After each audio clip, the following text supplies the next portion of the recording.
I have recently found out that the word self-esteem is actually a more recent modern day coinage for the word inferiority.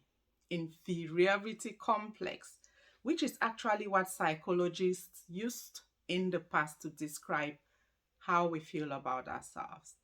You feel inferior within a space where you find yourself. You feel inferior as an individual, the way you think about yourself, your presentation, your abilities, your worth in comparison to whatever you think is better and stronger and worthier. And therefore, because it sounded in itself as degrading, talking about you or anyone else as inferior, modern day psychologists have termed it self esteem, which actually practically relates how you esteem, how you see yourself, how you feel about yourself, how you present yourself based on the worth, the quality, the skills, and the accomplishments that you think you are capable of. And actually, what you think you deserve, because sometimes that is what it comes down to.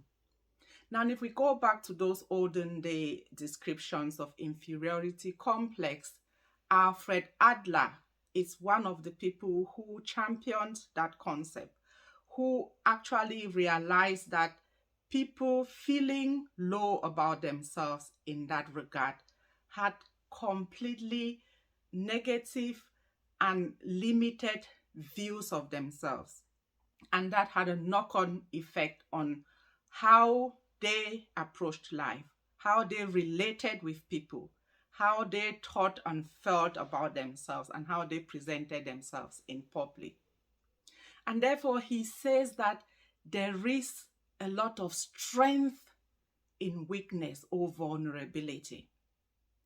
That being weak is very strong. And as I reflected on that, my own interpretation gave me positive and negative vibes about vulnerability and weakness and our perception of those. Because you know that for you to be able to connect with someone else and be in love and shed your own pride and your own space, you have to be vulnerable. You have to put down your walls, bring them down, so that your real self, the good, the bad, the strong, and the weak, can come across to the other people. But there is a negative quarter to vulnerability, because we know parents who would cry and sob and force and dictate you to not do this and not do that. What am I going to do when you leave the house? How are we going to cope when you don't pull your weight and bring in your own bacon? How, and those tears and the sobbing is their own manifestation of inferiority, because in their own mind, they see their own limitations without your presence. And they see your own presence as the thing that will rescue that situation that they are incapable of doing on their own. So even in that misery and weakness and vulnerability, as much as it's controlling and almost negative and selfish, it is their honest manifestation of their inability without you. The same goes for women who grow up in cultures which see them in the kitchen as birth mediums. And therefore, when you try and break out of that cultural space, you struggle because you have internalized those beliefs and those descriptions. And being able to then become your own person contrary to those descriptions creates that inferior person that you have to first overcome before you go out of those cultural descriptions that once held you limited. The same would go for men who get married to women who are bringing in the bacon. When you're that stay-home dad or man who is not yet finding their own space, The complex sometimes sits in your head. It's not that you're not worthy, it's not that you're not amazing. It's because that society does not expect you to sit there and let the woman go out. And so we are limited and crafted within our own images by those external social, cultural, and religious implications that we grow up in. And that is then your first indication of where this complex or low self worth comes from upbringing. But the bigger ones are the internal ones, those that are self defined, that are self accepted, that are really understood as who you are and nothing else. And when a child is born, a parent coming into the room when they cry, cuddling, kissing, reassuring, telling them over and over again what they are worth, or the contrary of a child who doesn't get that response when they cry, who gets insulted and neglected and undermined and discriminated, will start to see themselves as not good enough, not happy enough, not worthy enough, not loved enough. And those start to form those foundations of who you are worth. And as you grow up and go into your own space, you start to feel unconsciously or consciously limited in what you do and what you go for because you don't see those skills in you. You don't think that others will see that value in you. And that is what sums up worth. But then some people will try and address this in their own minimal way. And that's how the word superiority complex comes in. Because for some of us, instead of doing the right thing, which is looking into your cupboard and picking up those skeletons and trying to unpick how this came about, why do I feel this way? How can I address this?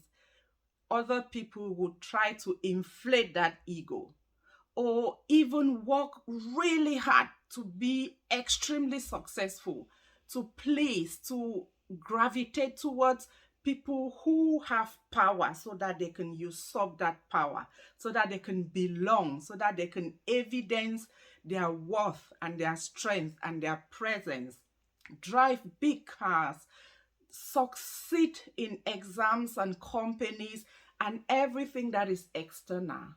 But when the blinds come down and you come back here, you feel that void. You feel that endless void that still screams imposter, that you're not good enough, that you're not loved enough, and that you're not worthy of all that you own. And that's why we see mental health escalating.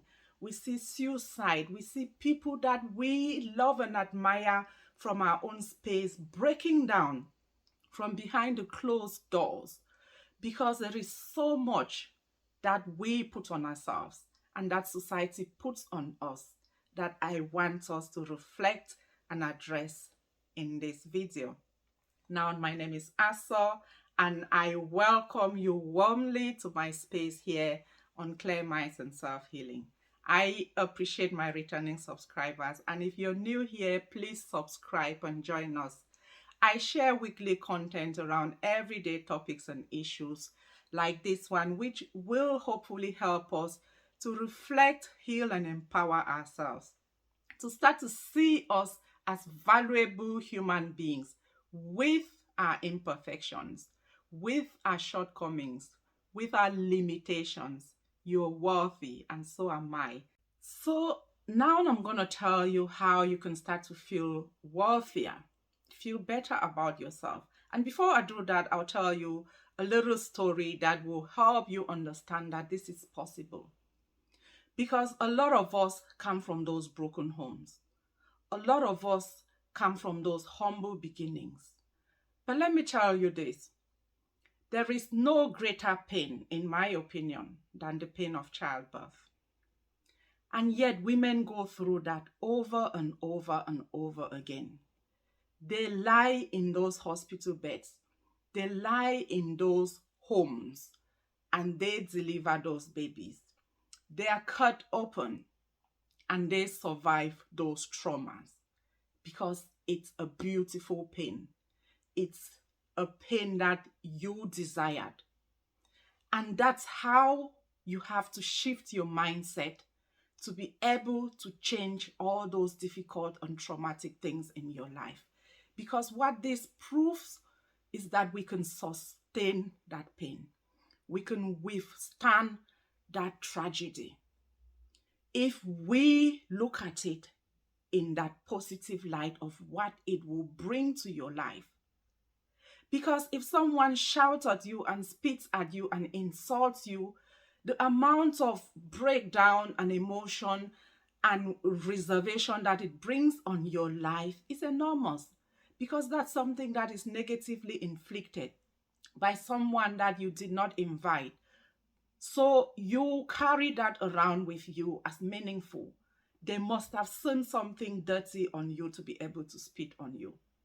But if we look at the example of the childbirth and the fact that we go through those pains over and over and over again, and we celebrate them, we actually love those scars because of those bundles of joy that they bring to us. Then you can know that if you start to shift your mind and see the pain in your life that way, like the thing that you survived, your presence here, your value here, you will be able to let go of those things and be a different person. And that means that the way you improve your self-worth is to be self-aware. You have to first identify those things that are knocking you down. Because not everyone who came from that horrific beginning is broken. It's how you view you. It's how you view that minimization. So you have to change that view. Your parents' mistakes are not your mistakes. Your parents' exclusion and shortcomings and everything else are not yours. The society's insult and discrimination and what they describe you by is not you, unless you own it, unless you start to see yourself through the eyes of those who don't even know you. What do you want? What do you aim to achieve? Because that's very important. What do you want? Not everybody who gets in a relationship wants marriage, wants children. We assume that everybody wants to be in relationships. And we live in this community where when you hit a certain age, the expectation is that you're something less because you're not yet hitched, because no one has picked you, because the children are not yet dropping, because that career is not yet flourishing. And those are the things that bite at our self-esteem and render us inferior to those that we compete with, to those that we observe as excelling around us. And that's how you start to limit those and focus on you and your needs and your abilities. And the first step that you need to take, that's the second thing that you need to observe, the staircase effect. Sometimes we visualize the end stair before we have even given ourselves the skills that we need to take the first step. If you want to build that skyscraper, start by figuring out how you do a planning, how you do the foundation, how you take the first step of that thing that will resolve your self-esteem. You can't go to the 100th step without having built those skills as you go along, because sometimes it's the mistakes that will happen on step 1 that will teach you what to do on step 2 and step 3 and step 4. And that's how you gradually start to be conscious of who you are, of what you want and what you're worth, by embracing your individuality. We all have different DNAs. We all have unique qualities. By you sitting here and watching others endlessly, you're blinded by their light and you're missing your own worth that you're sitting in, your own uniqueness. Because there's so many videos out there on YouTube that even if everybody is given the same topic to present, they will all present it with their own voices, with their own tones, with their own mannerism for their own audience. So what is it that you want? Stop letting those who are killing it around you scare you into submission, because you don't know their own vulnerabilities until we wake up one morning and find out that so and so is gone. You didn't know that they had their own struggles. And you should celebrate your life, be grateful for your life. Because when you have that mindset of, I'm not good enough, I was not given enough, nobody loved me, nobody came for me, you will be sitting here waiting for that rescuer, because you don't think that you have the skills to rescue. So grow your own wings, grow your own roots, and start your own journey, one step at a time.